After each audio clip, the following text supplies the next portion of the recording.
वक्फ bill पर सुन्नी कुछ बोल नहीं रहा, वक्फ के मसले पर सुन्नी कुछ बोल नहीं रहा। सुन्नी बोलता नहीं है, सुन्नी काम करता है, सुन्नी काम करता है। तिलमिला वो रहे हैं जिनके हाथों से हुकूक छीने गए। हम तिलमिलाएंगे नहीं, हम कानून की लड़ाई लड़ेंगे। हम कानून की लड़ाई लड़ेंगे। अहले सुन्नत वल जमात की तरफ से बाज़ाब्ता कम से कम 156 वकील 10 तारीख को बैठ रहे हैं हम लोग, और बैठ कर डिसीजन लेंगे, समझे। और उसके बाद सुप्रीम कोर्ट में एक फरीक बनकर हम लोग लड़ के दिखाएंगे कि अपने हुकूक को कैसे लिया जाता है। लड़ के दिखाएंगे कि हुकूक कैसे लिए जाते हैं। हम वो नहीं है जो एक आंख से किसी और को देखे, दूसरी आंख से दूसरे को। हम देखते हैं, बराबर देखते हैं। हमारी मस्जिदों के दरवाजे पर मगरिब की नमाज के बाद कोई भी पानी लेकर आता है दम कराने, बच्चा लेकर, तो हम ये नहीं कहते वो हिंदू है दम नहीं करेंगे, वो ईसाई है दम नहीं करेंगे, बल्कि मस्जिद का नमाजी एक तरफ से सबको दम करता है, सबको दम करता है। वो लोग अक्ल के अंधे हैं जो कहते हैं 10 मिनट नमाज पढ़ोगे तो सड़क जाम हो जाएगी, और 12-12 घंटे उनके लोग सड़क जाम रखते हैं। उस वक्त दुम दुमा के ये बिल में घुसे रहते हैं, बिल में घुसे रहते हैं। अब ऐसे मौके पर 4 मिसरे मुझसे सुन लो। सुनाऊं तो पहले सुभान अल्लाह बोलो, याद आ गया, वरना मैं सुनाता भी नहीं। किस तरह से उतरा था नशा, भूल गए क्या? देखिएगा तेवर, देखिएगा। किस तरह से उतरा था नशा, भूल गए क्या? कुछ याद नहीं तुमको जरा, भूल गए क्या? जयपाल बहुत उड़ने की कोशिश में लगा था, क्या हाल खड़ाओं ने किया, भूल गए क्या? क्या हाल खड़ाओं ने किया, भूल गए क्या? इसलिए मैं आपको पैगाम दे रहा हूं, पीर साहब का हाथ चूमिए, अच्छी चीज है, मगर नमाज पढ़िए, नमाज पढ़िए। पीर साहब का हाथ आप चूमिए, समझे, मर्द चूमे, औरतें न चूमे, हराम। और यही मुजाहिद मिल्लत का नजरिया है। सुभान अल्लाह का सरकार मुजाहिद मिल्लत का ही नजरिया। एक सुन्नत भी अगर छूट जाए, क्या जानोगे आप? मैं पढ़ता था उस वक्त 1977-78 की ये बात होगी। मैं पढ़ता था, खाकी लुंगी, खाकी कुर्ता, खाकी छतरी, खाकी टोपी, समझे। बनारस के बगल में एक शहर है भदोही, अभी भी है। उस शहर का बहुत बड़ा सेठ शौकत अली हबीबी हुजूर मुजाहिद मिल्लत को दावत देता है कि सरकार एक नए बिजनेस का आगाज किया है, आप चलकर फातिहा पढ़ो। देखना पीर किसको कहते हैं। सरकार मुजाहिद मिल्लत जब चले तो हम लोग तो एकदम यंग थे उस वक्त, नई नई उमंग, नए नए जलवे थे। इतने बड़े वली का दीदार हो रहा था, कम बात है। जिस रिक्शा पे बैठ के जा रहे थे उस रिक्शा को ड्राइवर नहीं चला रहा था, हम लोग ठेल रहे थे, दौड़ रहे थे साथ साथ। जानते हैं कहाँ ले गया शौकत अली? अभी भी भदोही शहर में रोड के किनारे बहुत बड़ी बिल्डिंग है जिस पर बोर्ड लगा है पैराडाइज, वो सिनेमा, उसका उद्घाटन कराने लगे। पैराडाइज सिनेमा का उद्घाटन करा। हम लोग एकदम यंग जनरेशन बोला हुजूर ये नया नया सिनेमा खोला, इसका उद्घाटन करना है। अब तो हम लोग उतावले हो गए मारने के लिए, एकदम बिखर गए। हुजूर मुजाहिद में डांटा, खबरदार रुकिए, ये उसकी गलती नहीं है। अपना मुहासबा कीजिए कि हमसे कौन सी ऐसी खता हो गई कि अल्लाह ने यह दिन दिखाया। अपना सर्वे कीजिए। फिर शौकत अली को बुलाया, कहा बेटा अगर कारोबार बदल दो तो मैं दुआ कर दूं। कहा हुजूर जो कहिएगा वो। बोला इसको सनी महल मत बना, तू अपने माल का गोडाउन बना ले। का बन गया, जो कहिएगा वो। हुजूर मुजाहिद मिल्लत ने दुआ कर दी। पूरे वर्ल्ड में उससे बड़ा कालीन का कोई होलसेलर नहीं था एक जमाने तक। पूरे वर्ल्ड में, पूरी दुनिया में उससे बड़ा कोई होलसेलर नहीं था कालीन का। ये मुजाहिद मिल्लत का की पाकिज़गी थी। क्यों? वो जानते थे कि नबी का किरदार किसको कहते हैं। यह मामूली बात है सैयद होना, मामूली बात है आले रसूल होना। लोग अपने आप को न समझे, न समझे, लोग अपने आप को न समझे, न समझे, मगर मामूली बात नहीं ना। हजरत अनस रज़ी अल्लाह ताला अन्हु के घर एक मौके पे मेहमान आ गया। अपनी बेगम को कहा, ये सहाबी वो सहाबिया का मेहमान है, खाना बना दो। का बन जाएगा तो मैं आवाज दूंगी। सुनिए, खाना बन गया, आवाज दी, हजरत अनस गए, हजरत अनस गए, खाना लिया, चौंक गए। बोला बेगम आपने खाना दिया, दस्तरखान क्यों नहीं दिया? समझ रहे मेरी बात? खाना दिया, दस्तरखान क्यों नहीं दिया? बोला एक ही कपड़ा है दस्तरखान का जो इतना गंदा हो गया है शोरबा गिर गिर कर कि अरब की नफासत के खिलाफ है कि वो गंदा कपड़ा मेहमानों के सामने दिया जाए। मैं भी चल रहा हूं, अरब की नफासत के हवाले किया जाए, ये ख्याल गलत। इसलिए मैंने कपड़ा नहीं दिया, धोने के बाद कपड़ा सूखेगा नहीं। का कौन कपड़ा है? का वही लाल वाला। हजरत ने खाना रखा, का रखो, का दस्तरखान ला, दस्तरखान का कपड़ा ला। देखा पूरा शोरबा में अटपट, चूल्हा जल रहा है, का बहुत तेज आ गया। हजरत अनस गए और उस कपड़े के दस्तरखान को जलते चूल्हे में डाल दिया। घर की तमाम औरतें कांप गई। आज घर का जिम्मेदार जलाल में आ गया। गुस्से में इसने कपड़े को आग लगा दी, मगर उस कपड़े को आग में डालकर 10 मिनट तक हाथ बांध कर हजरत अनस खड़े रहे और 10 मिनट के बाद चिमटा लिया और कपड़े में लगाकर खूब आग में घुमा के झाड़ दिया तो पुराना कपड़ा नया हो गया, वो एकदम ताजा ताजा हो गया। घर के लोगों ने कहा अनस ये क्या हो गया? कहा एक अचानक कपड़ा देखकर मुझको याद आया कि एक दिन मेरे सरकार ने मेरे घर खाना तनावुल फरमाया था और इसी दस्तरखान पर मैंने खाना खिलाया था। एक बर्तन से दूसरी बर्तन की तरफ जब मेरे सरकार के हाथ जाते थे ना तो कभी कभी इस कपड़े से हुजूर की उंगली मस हो जाती थी। और मेरा अकीदा है कि मेरे सरकार जिसको छू देंगे उसे आग जला नहीं सकती है। देखो आग में डालकर मैंने पुराने कपड़े को नया कर लिया। नारे तकबीर, नारे रिसालत, अज़मत मुस्तफा। यह है ताजुल औलिया की अजमत, यह है ताजुल औलिया की, ताजुल अंबिया की अजमत रिफत। इसलिए मैं आखिरी बात अर्ज करता हूं, चूंकि शायर इस्लाम हजरत अहमदुल फत्ताह को भी आप लोग पकड़ के ले आए, उन्हें भी पढ़ना है। सैफ रजा को तो आप जितना सुनिए कम है, इसलिए कि वो आपके लिए सिर्फ शायर ही नहीं है बल्कि बहुत कुछ है। हाँ, वो आप लोगों के लिए बड़ी सीन है मगर आप लोग उसके लिए तो छोटी सीन है। समझे? दोनों को सुनना भी है। हबीब मिल्लत सरकार हबीब मिल्लत की भी आमद है।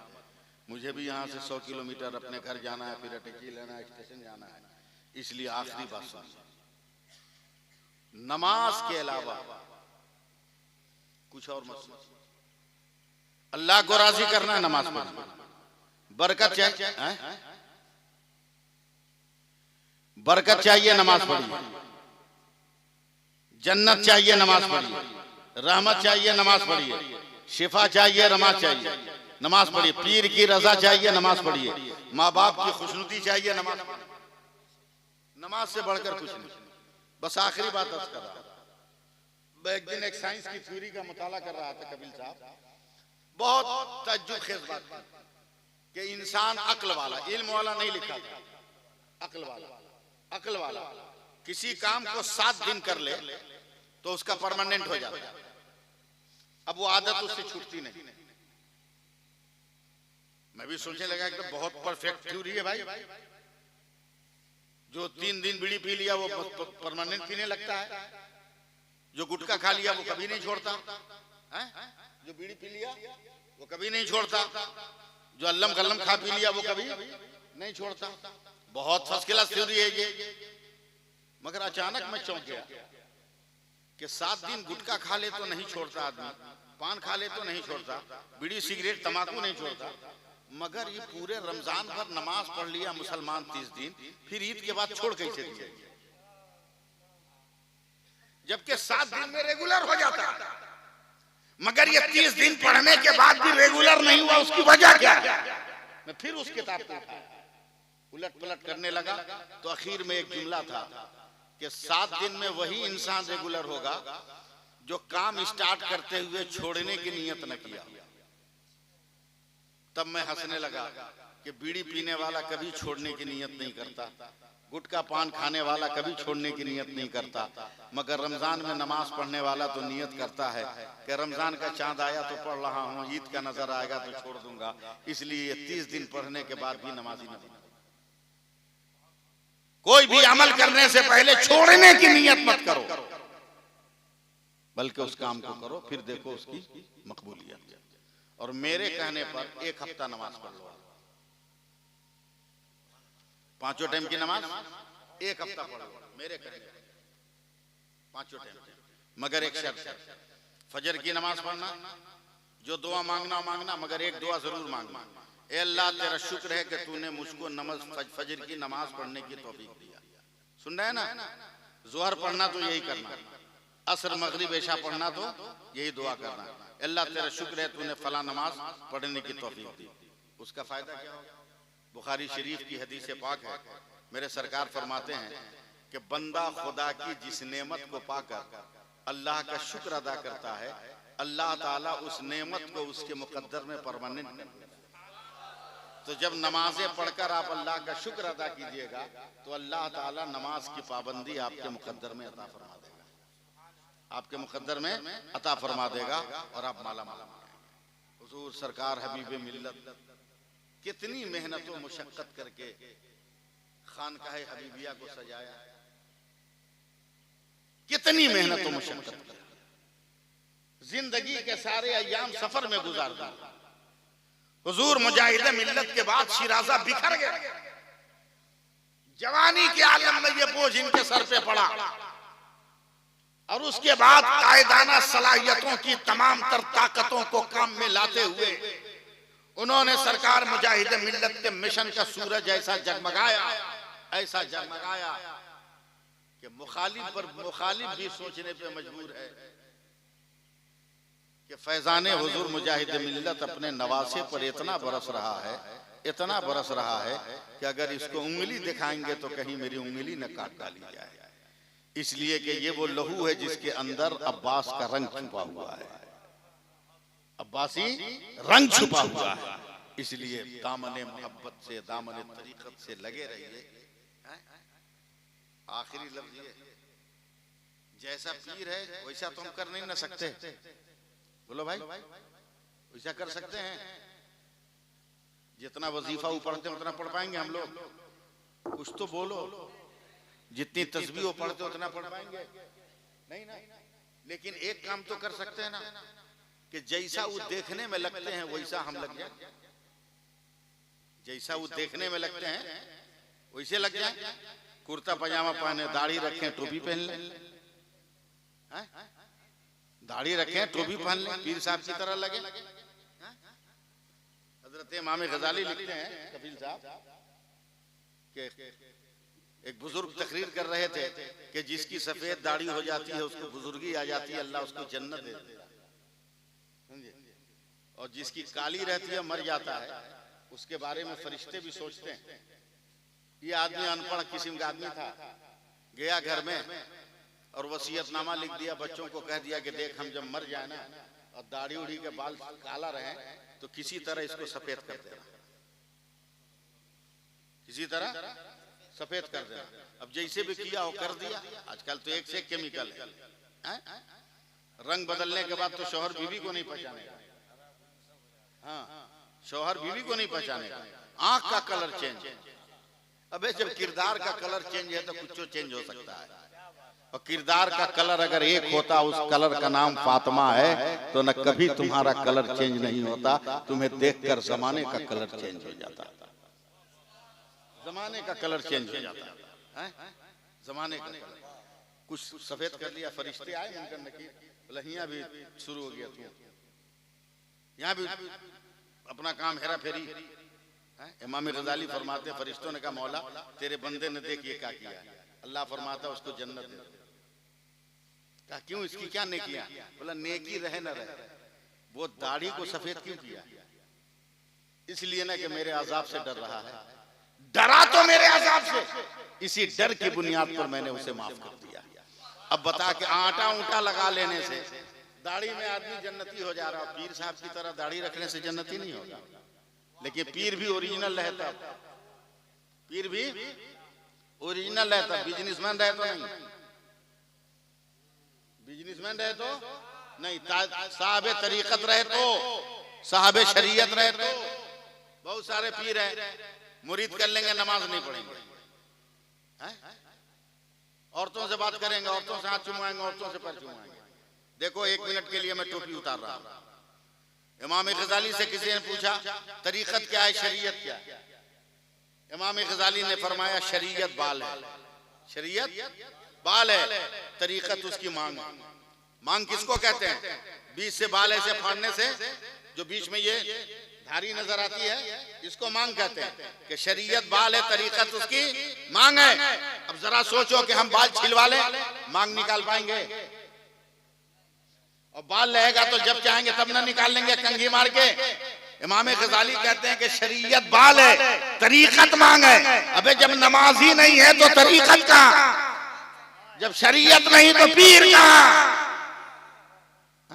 देखो क्या खुशू और खुशू के साथ हजरत नमाज पढ़ते हैं।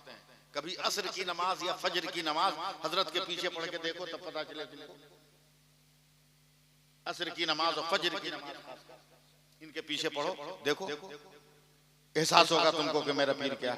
इसलिए मैं कमेटी के जुमला लोगों को मुबारकबाद देते हुए और आप सुनने वालों का शुक्रिया अदा करते हुए अपनी बातें खत्म कर रहा हूं। 2 लम्हे की गुफ्तगू ही अगर कामयाब हो जाए तो बहुत, 4 घंटे की गुफ्तगू पे भारी है। मुझको जो पैगाम पहुंचाना था मैंने पहुंचा दिया। इंशाअल्लाह तबारक व तआला जिंदगी ने कभी वफा की तो जरूर मुलाकात होगी और हम लोग एक जगह बैठेंगे इंशाअल्लाह ताला। अल्लाह ताला सरकार हुजूर मुजाहिद मिल्लत के सदक़े में इस जलसे को कबूल फरमाए और जितने लोगों ने इसमें ताउन किया है या जो लोग बैठे हैं, अल्लाह ताला सबको दारैन की सादतों से माला माल फरमाए और हम सबके दर्जात में बुलंदी अता फरमाए।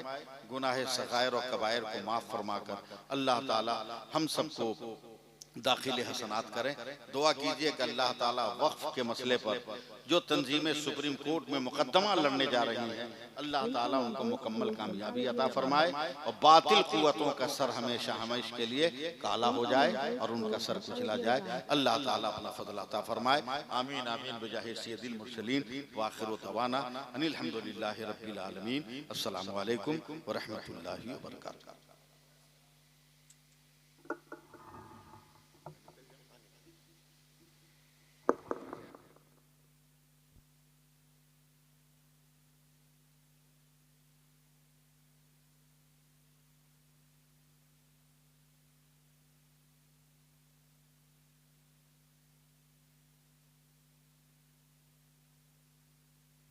मुर्दा है ना अल्लाह का वली मुर्दा है,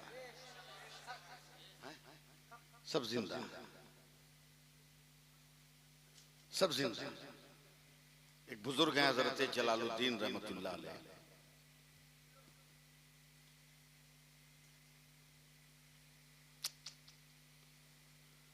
हजरत जलालुद्दीन रहमतुल्लाह अलैह एक बुजुर्ग हैं। सुनो यार, नहीं तो बोल दो मैं खत्म कर दूं।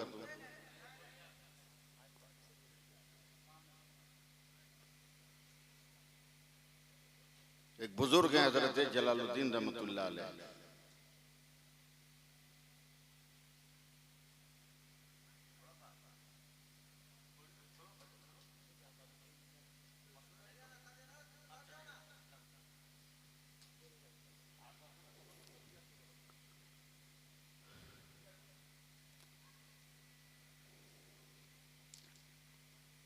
दरूद पाक पढ़िए।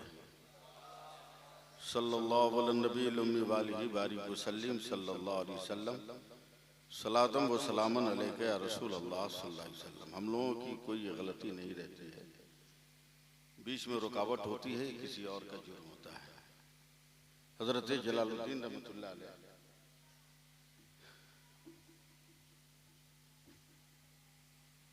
अपने गांव के एक चोर को बुलाया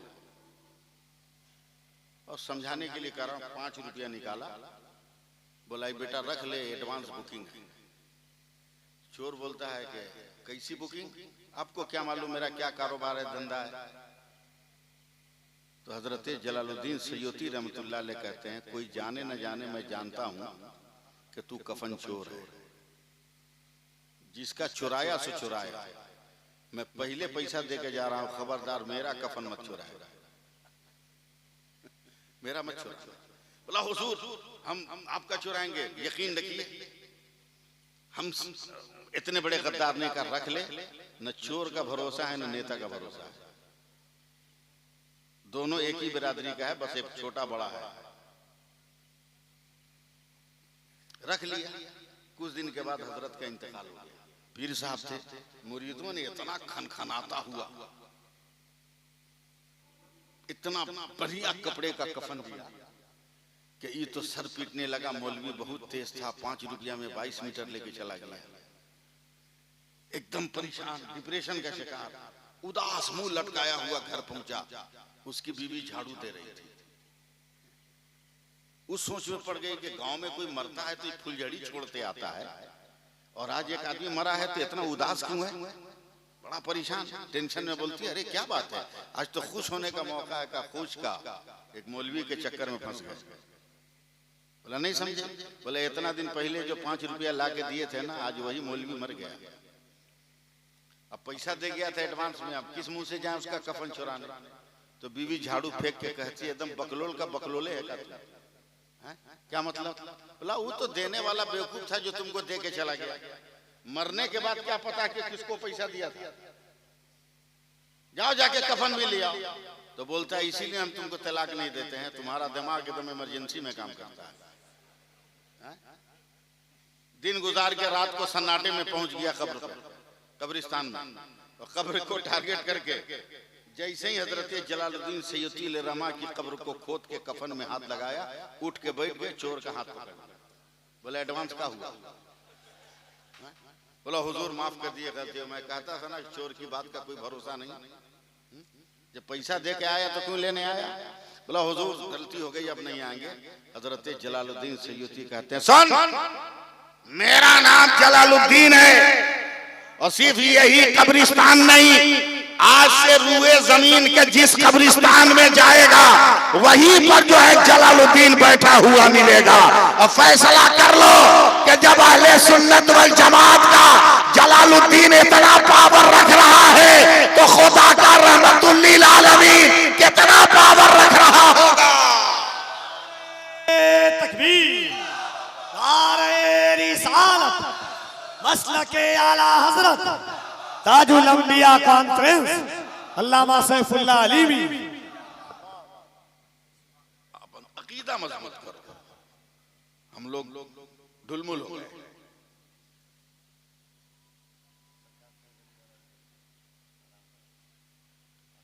पीर कैसा होता है, ये कोई मुजाहिद मिल्लत से। अब मुजाहिद मिल्लत तो अब्बासी सैयद थे ना, अब्बासी सैयद, अब्बासी सैयद, और अब्बास का लफ्ज मामूली नहीं है, अब्बास का लफ्ज मामूली नहीं है।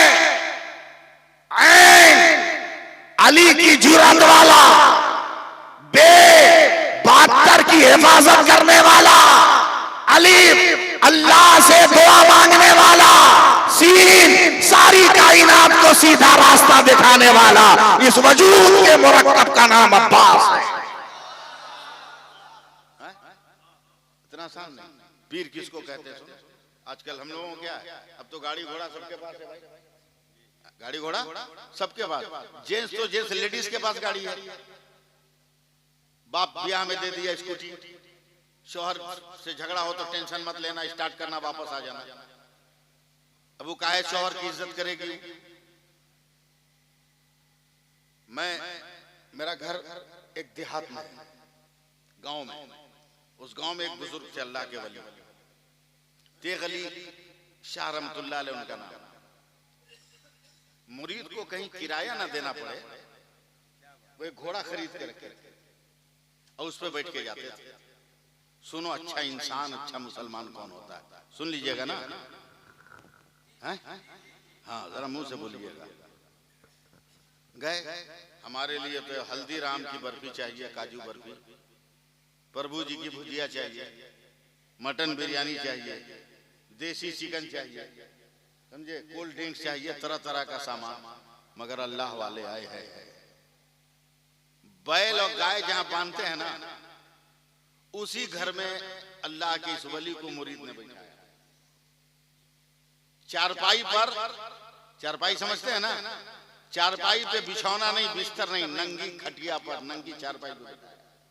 खाने के लिए नमक और लाल मिर्च की चटनी और मूंग के दाल के आटे की रोटी, खुद खाया, मुरीदों को खिलाया। और फरमाते हैं फलाने, मैं इस घोड़ा पे बैठ के आया हूं, वो भी तो भूखा होगा, उसको भी खिलाओ। तो जिसके घर गए थे वो अपने बच्चे को धक्का मारा, देख जुगाड़ लगा। आधे घंटे के बाद एक मुरीद आया, कहा सरकार आपका घोड़ा तो बीमार हो गया। बोला क्यों? बोला रोम रोम से पानी निकल रहा, रो रहा, थर-थर कांप रहा। सरकार सुरकाई हजरत सरकार तेग अली शाह रहमतुल्लाह अलैह ने पैर में जूता पहना, घोड़े के करीब गए तो मालिक को देखकर घोड़ा दोनों पैर पे खड़ा हो गया। इन्होंने गर्दन पे हाथ मारी, फेरी तो और ज्यादा हुमक हुमक के रोने लगा। तब हजरत सरकार तेग अली शाह रहमतुल्लाह अलैह ने आंखें बंद की, 2 मिनट के बाद खोला। बोला ए फला, यहाँ जो हरी हरी घास रखा है, अब घास का नाम लूंगा तो आप नहीं समझिएगा, बंगला में क्या कहते हैं हमको नहीं मालूम, समझे? ये नहीं, ये गेहूं मकई समझते हैं, गेहूं धान मकई, ये सब का पेड़ कहां से आया? तो जो अपना बेटा को भेजा था उसको बोला है कहां से लाया? बोला अपना खेत तो बहुत दूर था, बगल में फलाना दास का खेत था, उसी में से तोड़ के ले आए। तब हजरत सरकार सुरकाई तेग अली शाह रहमतुल्लाह ने कलेजे पे हाथ मारा, कहा सुनो, मेरा नाम तेग अली है, मैं भी हलाल खाता हूँ और जिस जानवर पर बैठ जाता हूँ वो जानवर भी हलाल खाता है, हराम नहीं खा सकता।